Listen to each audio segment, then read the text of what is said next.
Bienvenido a Más Fuerza Los Ángeles. La versión audible. Gracias.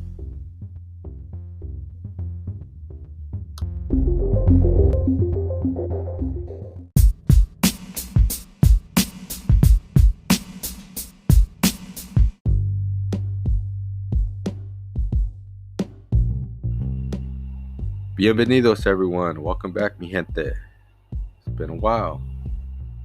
Been a long while. It's been close to 2 months since I last did a recording. Lots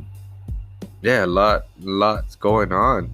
I mean, as of yesterday, today's June 16th. As of yesterday, June 15th, California's supposedly all reopened. I don't know how I feel about that just yet. This whole year of lockdown, this whole year of dealing with COVID and just kind of, I won't say stressed, but, a little worried about what we were going through as a whole, people dying and the misinformation and masks becoming a controversy, political nightmare, political controversies over the CDC recommendations. It just became, a nightmare, and all of a sudden, it's gone to a certain degree, right? Yesterday, I was down in Long Beach. I was on 2nd Street in Belmont Shore, and a lady was working at Starbucks, older woman. And she's probably a woman that was bored at home and got a job at Starbucks just to be out. It wasn't really about the money. She was just like, how is it going outside? Is everybody walking around with their mask? And I said, no more than usual, because, it's kind of been like the same for the past 2 weeks. People are alone or with a friend. Some people walk without their mask. But I didn't think that was too controversial. But, she just said that a lady came into Starbucks without her mask, and she took a look around, and she was like, she said that the lady was like, how stupid these people are with the mask on. And the lady was offended by that because she has to wear it for work. And I just told the lady, I was like, how rude, how offensive can somebody be? That's like saying, how stupid these people are for being Christian, how stupid these people are for being Catholic. I didn't ask what nationality she was. I can only assume, but just the fact that anybody could make an ignorant statement like that, it's beyond me. I just told the lady, lucky I was there, because I think my response would have been like, whatever color shirt she was wearing, I would have responded with, look at that stupid lady with the red shirt. Because to me it's the same. The fact that we're wearing masks just to keep each other safe and keep yourself safe and go home to keep your family safe, I don't think it should be controversial political BS. It's just the fact that it's just something we have to do, to take care of each other. But that's just the way I think. People call this a violation of their constitutional rights. I'm just thinking, man, if you're going to walk around saying that statement, I guess you've never been in jail. I was like, in comparison, a mask is nothing. It's just a piece of cloth. And it's not like they're handcuffing you to a cinder block and throwing you in the lake. When I hear people complain, and they're uncomfortable. Granted, I give you that. They're uncomfortable. I coach basketball, and I had to wear it in games. And when I wear my glasses, I felt like I was watching the game through a fog.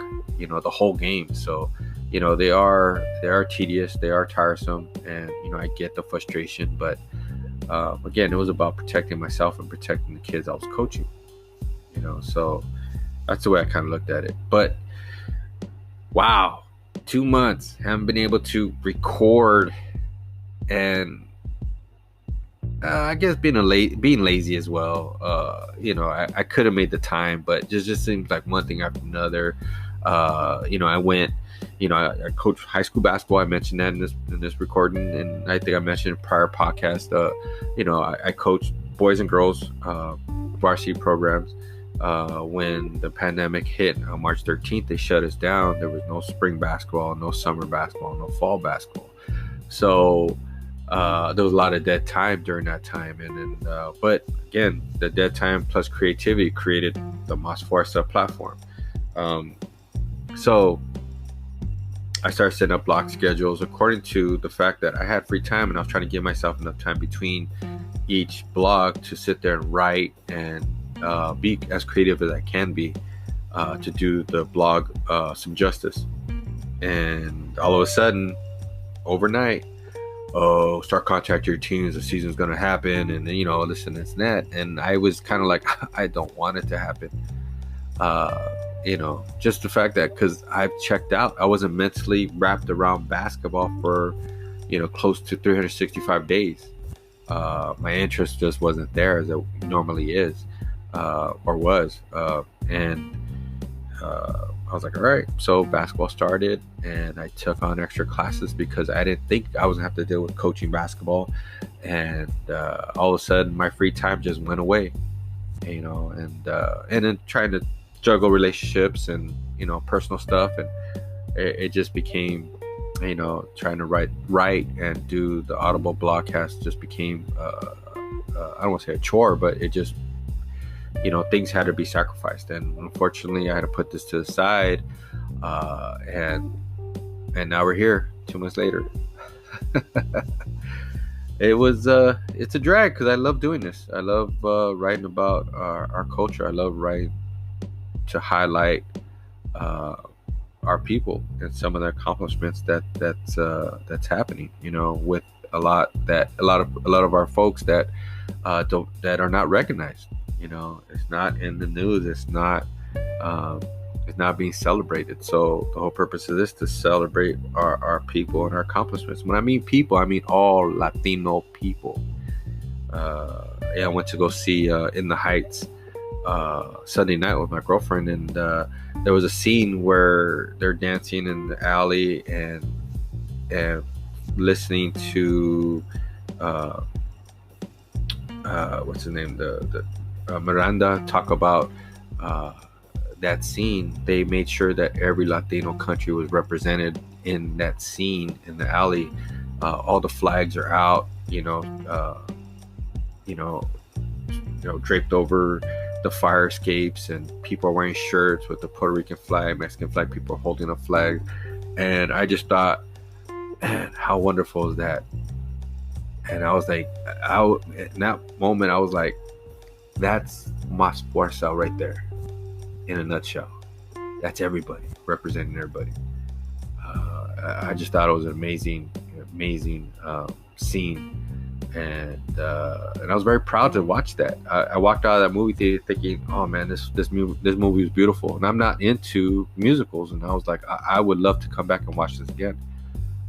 Just the fact that it was beautiful to see, Latinos on the big screen performing their hearts out. It was just an awesome feeling. And I think now it's becoming controversial because Afro-Latinos are not being represented well or something. I don't know. To be honest with you, every scene I saw a spectrum of Latinos in the movie. So I really don't know what they're talking about. But again, I don't care. I appreciated that there's a beginning to something special, and I just thought it was awesome. So if you get a chance, go check that movie out. I just thought it was well done. It just reminded me a lot of East LA. Everybody. It seemed like everybody in East LA had that one old lady that was everybody's abuela. And kind of looked out for each other, or looked out for the kids, and just a lot of stuff reminded me of East LA. Growing up. So I just thought it was just great. And so yeah, that's. Check that movie out. It's wonderful. But yeah, 2 months, man. 2 months. It just, season came to an end. It was a rough season. We were testing for COVID every 2 or 3 days out of the week. It was tiresome getting that Q-tip stuck up our nose. But again, it wasn't about that discomfort. It was about the kids, and I think that's important. These kids to have an outlet. We saw a rise in suicides, kids having their own traumas, some kids in bad situations being stuck at home. Their getaway was school. In some situations, the free food the free lunches and breakfasts at school was their only source of meals. So I just think that the pandemic just kind of exposed a lot of the what the privilege has and what the non-privilege have. I just think that it was a good. It wasn't good, but I'm just saying it was an exposure to some of the things that we go without in some of our communities, and things need to be done, things need to be changed. And I believe when it comes to our schools and our communities, our budgets need to be re-examined. Not that I'm anti-police, but I'm not a defund the police guy. My thing is there's always room to redirect some of the funds. If just imagine this: we're looking at a football field and the education, and I seen one of these graphs and about the budgets, the Los Angeles budget for the city, and we had the LA school district, or just the education part. Let's say we're looking at a football field. So let's say it's at the 1, 2, 3 yard line, right? Let's say the 3 yard line, and the LAPD budget was the whole football field. And I'm just thinking there has to be wiggle room with that amount of money. There has to be some wiggle room. There has to be some programs and some initiatives that are going on in the LAPD that are not needed. There has to be. I don't know. I don't know, but I don't have any kind of insiders look at the LAPD's budget. But I think there has to be. I'm not privileged to have that kind of information, but there's somebody that does, and that person needs to figure out what is actually needed and what is not, because our school system is constantly being gutted, things taken away. But maybe 5, 6, maybe 8 years ago, they were trying to get rid of middle school sports altogether. Just take the money away from middle school sports, and we fought for that, to keep that. I just think that instead of taking away from the schools and education, and putting extra added stress on our teachers, because that's the last people you want to be stressed or even discouraged. If we have teachers in the system that could care less, what does that mean for our kids? We want our kids to have every opportunity. We want our kids to abuse every opportunity. That's the purpose of being a kid. The whole world's in front of them. If they live to 100 and they're only 10 years old, they have 90 years to go. Right? So why take away from them now, then, at that age, and let them struggle for the next 80 years, 90 years? To me, that doesn't make sense. If we take that and take some of that budget, that not needed LAPD budget, because there's abundance of it, put into our education system, give these kids opportunity. To me, it just looks like the LAPD's budget's preparing for that small 3 yards of kids in the system, in the Los Angeles School District, preparing LAPD for those kids to become adults, to redirect them into the judicial system, the prison system, the probation system. That's what it looks like to me. And I don't know if that's what it is. I'm not here to make any grand statements or any kind of controversial statements, but I'm saying that's what it looks like to me. LAPD is preparing for these kids that have no hope because they know what's coming. They're preparing for that, and to me, that's just very contradictory of what we should be about. The kids are the future. Protect them at all costs. Prepare them. Give them every opportunity. We want them to abuse those opportunities. We want them to go to school. We want them to go to college. We want them to travel. We want them to create businesses and be in careers where they're not worried about, why is it $15 the common pay. We want them to go in there and be able to negotiate their contracts, their own contracts. We want them to go in there and negotiate their own pay, their annual pay, their own annual salary, because that's what they're worth, and they know their worth. Not just accept anything for, because I'll take $12 an hour because I got no choice. I just believe that there is some wiggle room for some improvement, and we can't constantly be improving on the LAPD, the law enforcement budget when everything else is suffering. Again, I'm not anti-police. There is a need for police officers. Let's be clear about that. There is a need, but not everybody needs the same need. You understand what I'm saying? Like, I've only called on the police one time in my life. They stole my car when I was, 21. I was stupid. I had rims, and went to the movies. I parked my car in a parking lot at a Buick Regal. Came out, it was gone. That's basically on me for being stupid. But I called the police. Hey, they stole my car. They found it. That's the only time I ever had to call the police. Not saying that there's never going to be a need. It's comforting to know that if I ever get in trouble, I can call on them. But if you average out the one time I've called and that massive budget, what are the percentages of just an average person having to call the police constantly, right? So I just think that there's a better way. There has to be a better way. And taking away from the educational department is not where we should be. Taking away from kids is not where we should be. Taking away, money to buy books and money to pay teachers, and that's the last people you want to piss off is teachers. I know a lot of teachers out there are spending their own money to provide for their students, and I think that's so wrong. If you want to flip it, how about if you become a police officer, you got to buy your own gun, you got to buy your own bullets, you got to buy your own uniform. What would that look like then?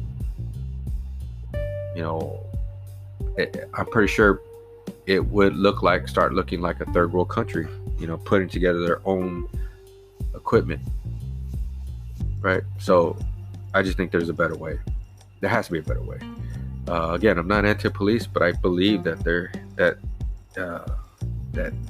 that part of our budget is overly paid and needs to be looked at and be corrected. That's my opinion. I'm not anti-America. I'm pro Latino. I'm pro people of color.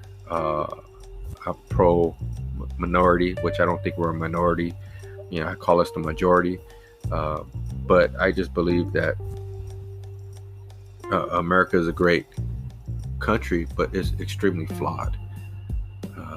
And that's the importance of education, learning our history, so we're not doomed to repeat it. We're constantly repeating the same stuff over and over and over. It's maddening. Even when it comes to immigration, we're arguing about the same stuff today that we were arguing about in the 70s, and 60s, and 50s. I mean, at some point, it's obvious that there's no great infrastructure in place. There's no one really solidifying actual rules and regulations that actually work. The country's really thinned itself out and has its hands in everything around this whole country instead of worrying about, hey, let's take care of homelessness. Let's eradicate that now. We figured that out. Okay, let's move on to this. Let's move on. Okay, we fixed this. All right, what about the veterans? Let's take care of the veterans. What about the pensions what about Social Security? Let's figure this out. Boom, done. And keep moving on and constantly just fix it one thing at a time. instead of a little bit here, a little bit there, a little bit here, and nothing ever gets fixed. I just think that we're setting ourselves up for failure, which it feels like today. That's what it feels like. We're setting ourselves up for failure. So it's very important for us to really try to refocus our kids' energy into education. And it's kind of hard to say that when things are being taken away. But there is a will, there's a way. And I think it's extremely important that we actually funnel our kids into education and try to keep them as busy as possible. Get our kids reading books again, and just get them to a point where they could go on to college, graduate college, have that degree, and then they could really be purposeful individuals in our communities. Because I believe we need more lawyers, good doctors, Latino doctors, people of color, because it's a different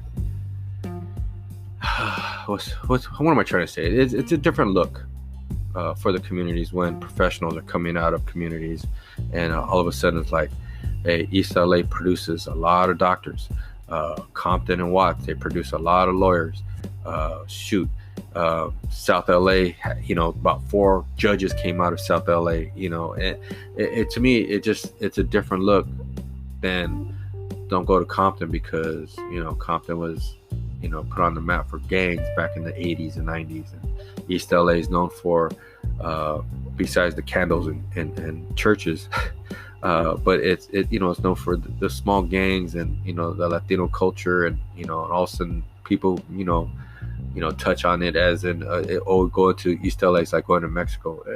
To me, that's not funny, but there's a lot of professionals that come out of East LA, and for me that gains a lot of respect down the road. So I think that's just extremely important for us as a community. Again, I'm not anti-police, I'm not anti-American. I posted on once, somebody showed a kid getting beat by 5 police officers, and it was upsetting, and I commented on it like, well, they didn't write fuck the police for no reason, and that had over 1,000 likes, and then somebody came on and said, well, if you ever get in trouble, who are you going to call? And I don't want this to turn into a big argument, so I just said, I'm gonna call the Ghostbusters. Who are you gonna call? Ghostbusters. But I thought it was funny, but it's not. There's a reason why that song was made, right? There is a distrust between the community and law enforcement, and it's not there because it's made up. It's there for a reason. There has to be some sort of reform to create a bond between the community. And again, I know police officers have a tough job. It's not that I'm saying that they have it easy.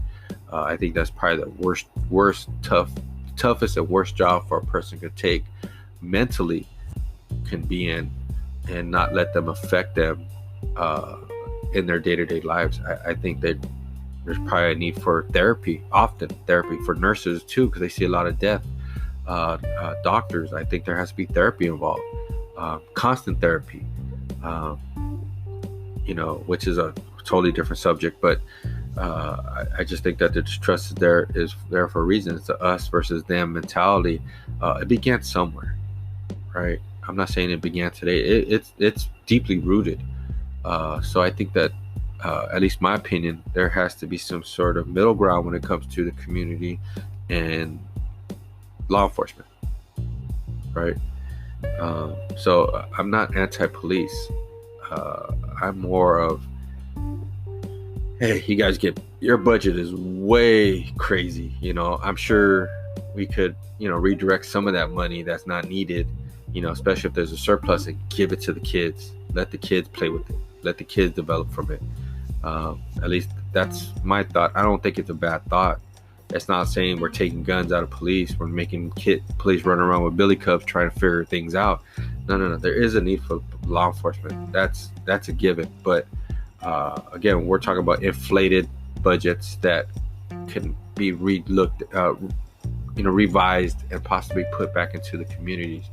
And I just think that we would be better off down the road. Instead of looking like the police are preparing for these kids that have no hope, it looks more like we're giving these kids hope. So the actual need for police is not as great or even fabricated, because I think it's almost like Black Friday. We feel we have to go shopping on Black Friday because that's when the good deals are. I don't really buy into that, right? There's deals all year long anyways, but I think it's more of the feeling that we have to have them when there's not an actual need for so much of it, right?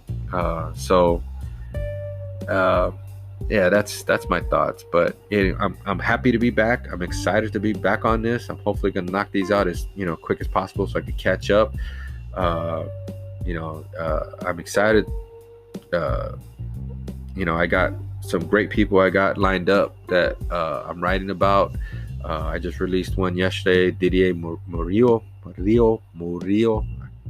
don't say that wrong.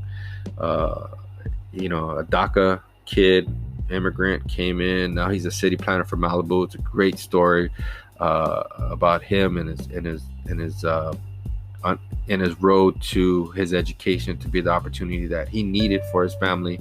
And his family is educated now, and it's just awesome to see that him coming here and taking full advantage and kind of negating that narrative of Mexico says they're worse. No, that's BS. We get the best from Mexico, and they're coming here to take full advantage of every opportunity they can get their hands on. So I mean, it's a great story.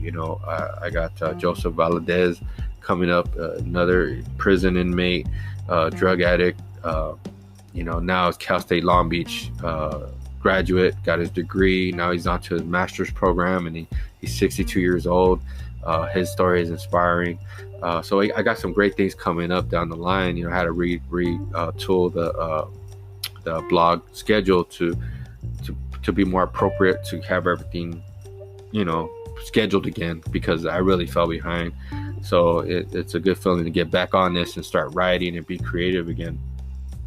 And so yeah, look out for that stuff. And if you haven't yet checked out the website, go to the Mas Fuerza website and check out Didier's story.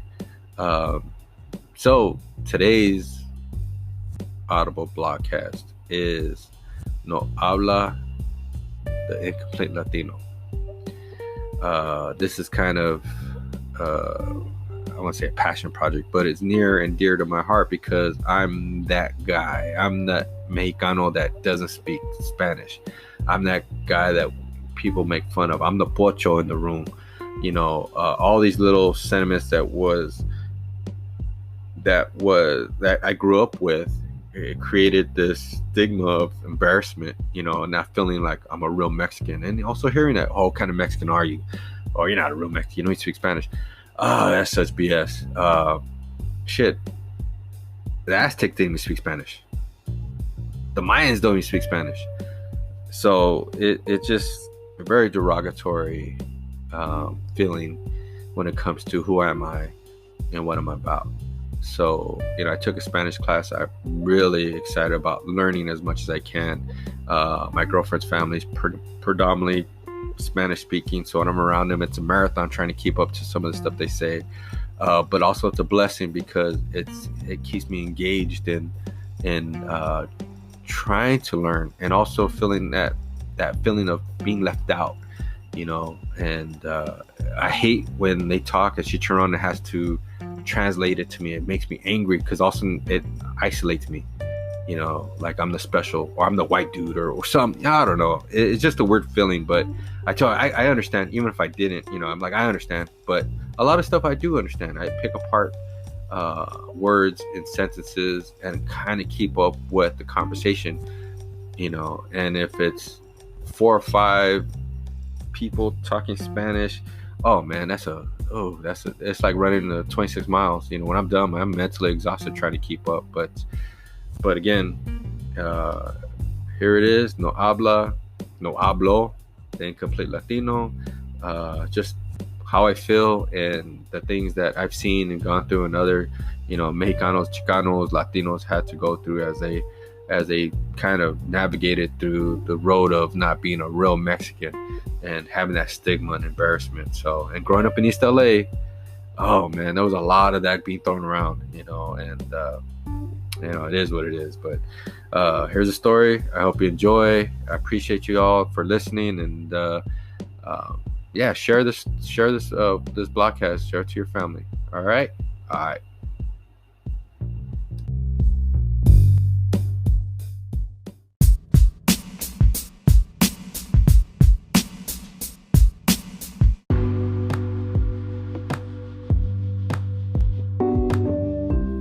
No habla, the incomplete Latino. To all that struggle with this, written by Ruben Guerrero. That feeling of being incomplete is a constant burden, like something is missing. Every day, something is missing. Oh yeah, lo siento, no hablo español. English. Sorry, I don't speak Spanish. Many Latinos have that same feel and the same sentiment. The terminology that describes somebody like me is Pocho. According to Wikipedia, Pocho is a term used by Mexicans to describe Chicanos and those who have left Mexico. Stereotypically, Pochos speak English and lack fluency in Spanish. So, with knowing this, my Latin linguistics is not fluent at all. Less than subpar is more like it. Well, let me take this back a little. I know enough to get by, but to carry on a full conversation is stressful. Sitting amongst fluent Spanish speakers talking fast becomes a marathon, an arduous task to keep pace. It gets to a point when I give up due to being 5 sentences back trying to comprehend what was said then. By the end of the night, I'm mentally exhausted.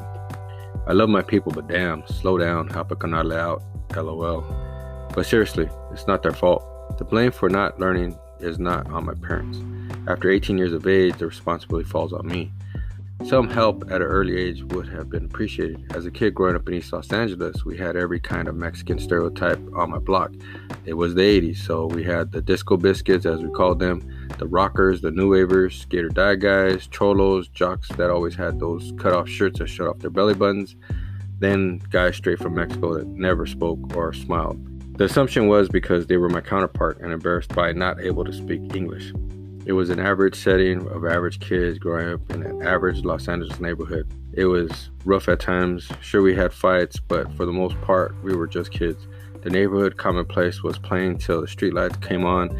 All my friends pretty much spoke Spanish except for me. There was a time I tried and messed up words. I struggled to roll my R's. Then the jokes started up. I was a shy kid to begin with, so when the guys would lay into me about my Spanish speaking skills or lack of, it created this feeling of shame and embarrassment. Still to this day, for some reason, I feel the uncomfortable vibe that I have held close. So at some point in my youth, I stopped trying to learn. Even the words that I knew and understood, I would shy away from speaking them in public because of that stigma of being made fun of, or even that thought of someone judging my broken Spanish. I know, silly. It is a burden I carry. As I look back, I wish these guys would have helped me instead of teasing me. It might have made a difference, build some confidence with trying to speak our language. We were just young, dumb chavalitos. We teased each other. That is what we do.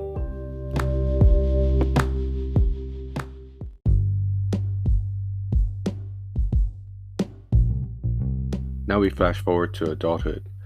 I had my daughters, non-speakers as well. Their mother spoke probably as much as I did. She constantly kept trying. By the time my kids were old enough, there were no more nanas and tatas of the world. They were slowly dying off. I was lucky to have that as a kid.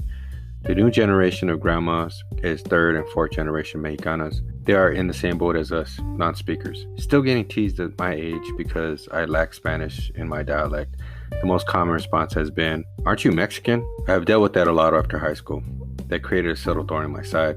The incompleteness of being Mexican American with the feeling of only one half of that being fulfilled. At times, I resented the fact that I was being sucked over to the American side, or felt like the other half where I belong was letting go of me.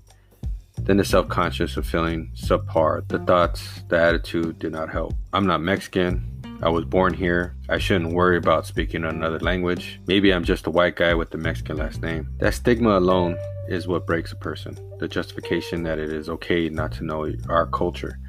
The feeling of choosing a side is something Latinx and Chicanos feel. That sense of loss, the incompleteness was there, knocking at the back door. Trying to shake that thought at not being Mexican enough and it was okay started a snowball effect of lost culture. For years of letting go of culture, I was missing out. The sense of loss of my culture hurts me. I am more ashamed of that than not knowing the language. I have always had a pride in mi gente. At times, subdued. I have to admit the Trump administration sparked a fire of pride for my people and heritage, that renewed sense of being. The attack on Latinos and degradation of us, not just at the border, but here in the States. It struck me with a fierce certitude. Resentment established again. Immigration is another subject I will touch on in a later blog. The subject is controversial.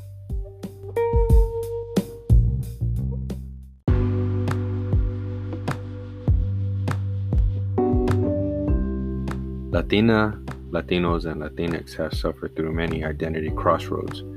Depending on what part of the country they find themselves in, assimilation to America is a defeated concept. There are Latin people in the Midwest that consider themselves white because of the assimilation. While trying to fit in, we lose our sense of culture. We lose our language. The generations that come into the world lose that responsibility. I am just as accountable as anyone else. I am learning my language, reestablishing the culture. I am not fearing the expression of my heritage or the thought of being judged. There's a scene in the movie Selena that sticks with me. Selena's dad, Abraham, was telling his kids how hard it is to be a Chicano. The essence of it is we have to be more American than the Americans and more Mexican than the Mexicans. As Abraham puts it, it's hard work being us.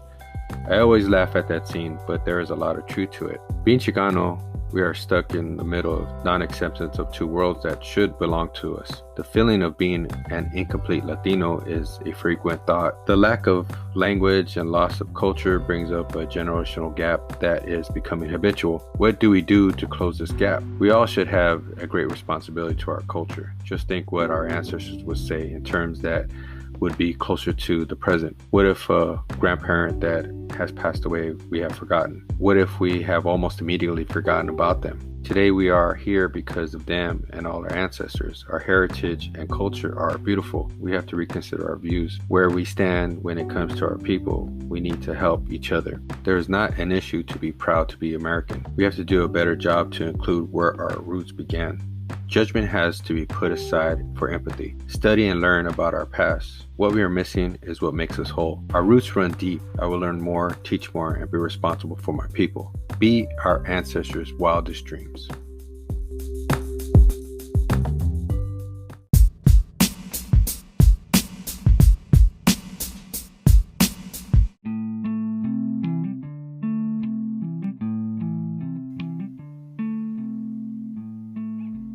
Yo, did you get the feel and the vibe of what I was trying to come across in that blog?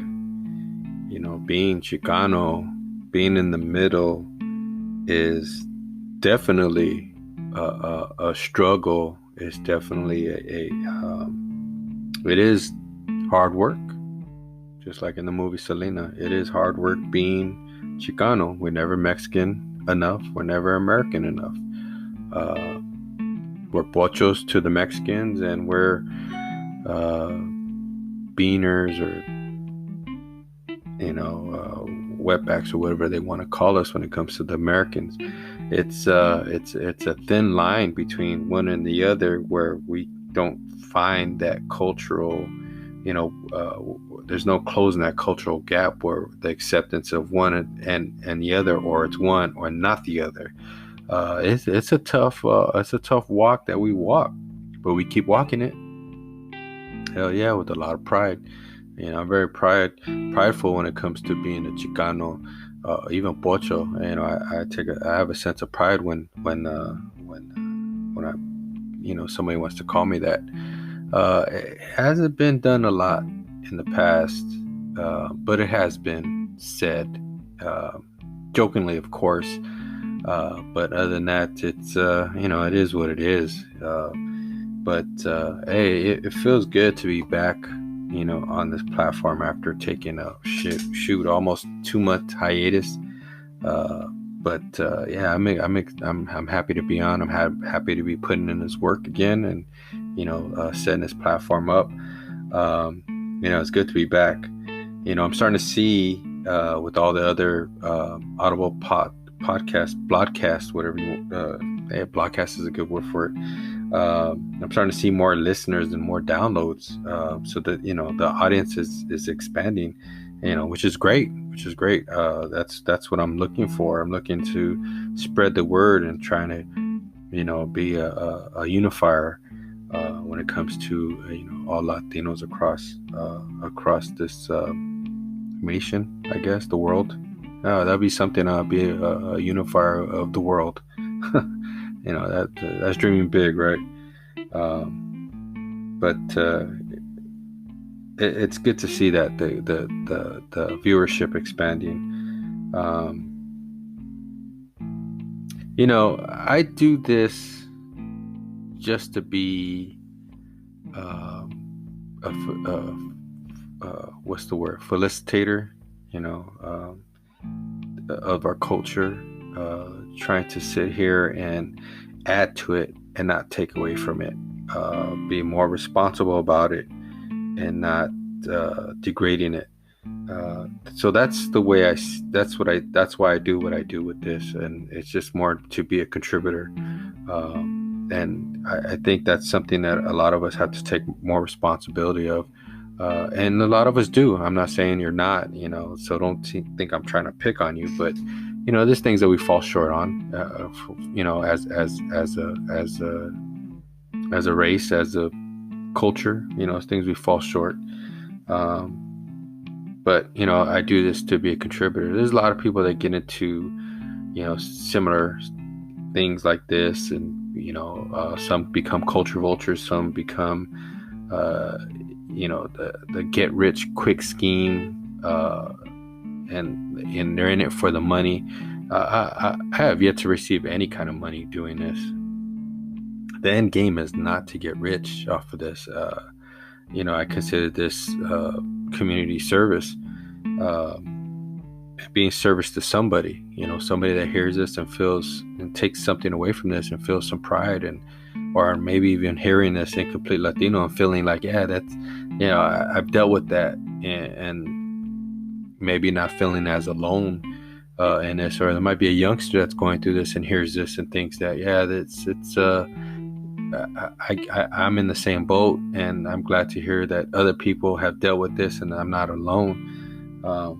So it's I'm in this for the community, to be a supporter of the community.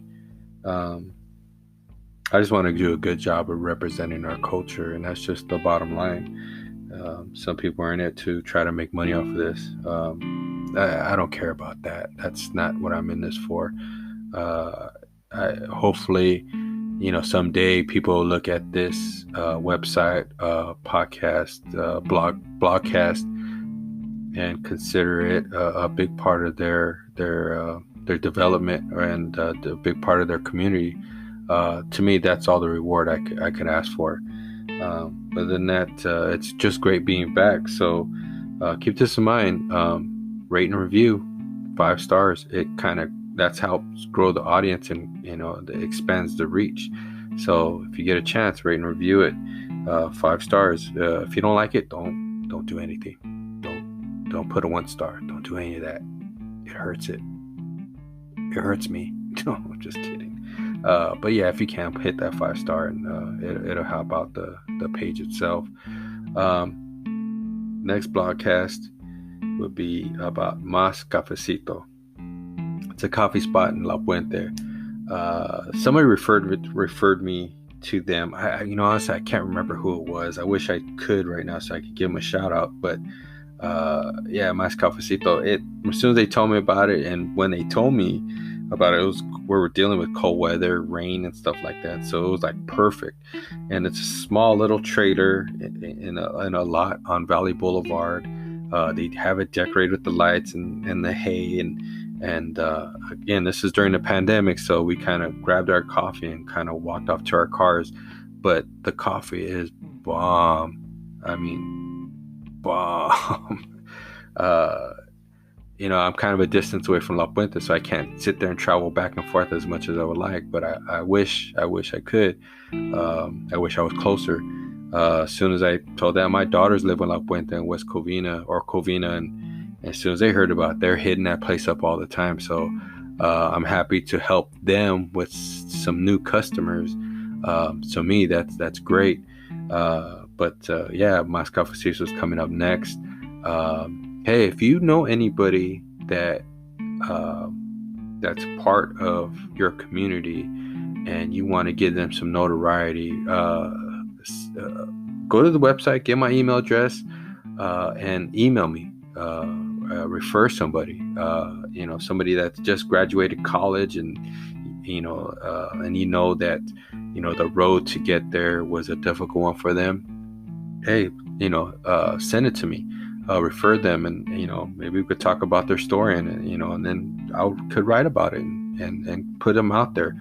The biggest and greatest thing for our community is the educating ourselves and being something more than we can be at this point in time. That's just my idea. I'm a big proponent on education. I want us to be out there. You know what I mean? I want us to be out there as a community. The stronger we get, the more opportunities we create, the better off we're going to be down the road. And that to me, that's very, very important. So this is Ruben Guerrero, or Guerrero. I even have a hard time saying my last name. How stupid is that? I just can't roll Mars. I cannot roll Mars. Just can't. Anyways, this is Mas Forza blogcast podcast, and I appreciate y'all for listening. Again, spread the word, refer somebody, and we could grow this community stronger together. All right, órale.